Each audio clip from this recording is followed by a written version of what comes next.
In this section, we're going to talk about the teeth and the eyes. And the teeth is going to be very brief because we're going to talk about the two major issues we deal with teeth. And that is the yellowing and whitening. Major issues like braces or chipped teeth are separate issues and require separate treatments.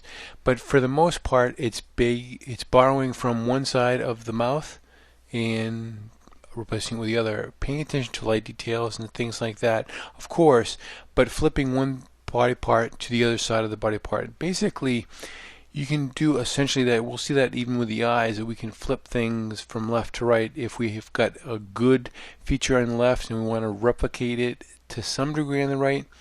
We want to disguise that so that they don't look exactly similar, just flipped. We want to kind of warp things or kick things a little bit out of plumb so they're not exactly in the same coordinates. But let's look at the teeth specifically and what we would do to the teeth here.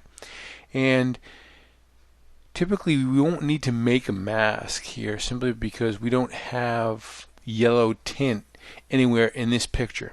However, if your subject had a yellow flower in their hair or something like that, you would want to mask this off.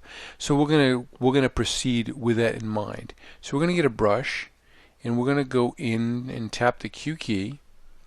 So I am basically in selecting mode, and I'm just gonna select pretty liberally most of the teeth.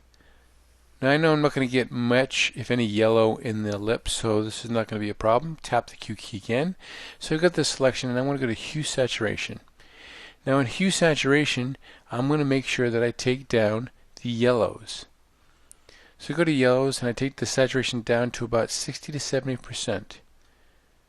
You don't want to go all the way, because if we go all the way, it starts to get gray and blue and dingy looking. So I want to take about 60 to 70% of it out.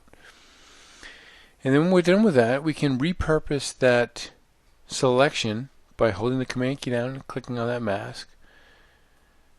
Having that selection ready to go, we can bring up a curve, and now we can use the curve to brighten. And we'll go overboard, we'll over brighten this. And then with the mask clicked on it, I'll get a brush and I'll paint with black as my foreground color. And basically my job here is to cut in that mask, is to cut in that adjustment.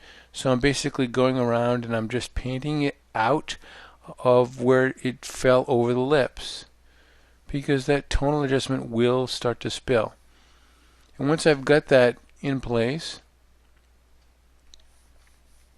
I can click on the curve again and either back the curve off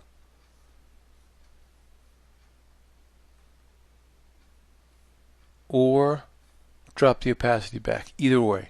So basically with these two adjustments, I've taken the teeth from a yellowed, dingy kind of appearance to a more white and bright environment. So we don't have teeth to work with necessarily in the image we're working on, very faint. So this was a better representation of this lesson.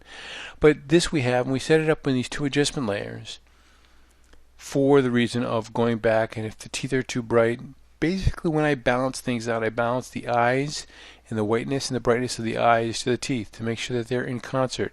So I don't mind if they're a little bit extreme in this situation, and then when I balance them out, when I look at the whole overview of the entire image. So let's move on to the eyes.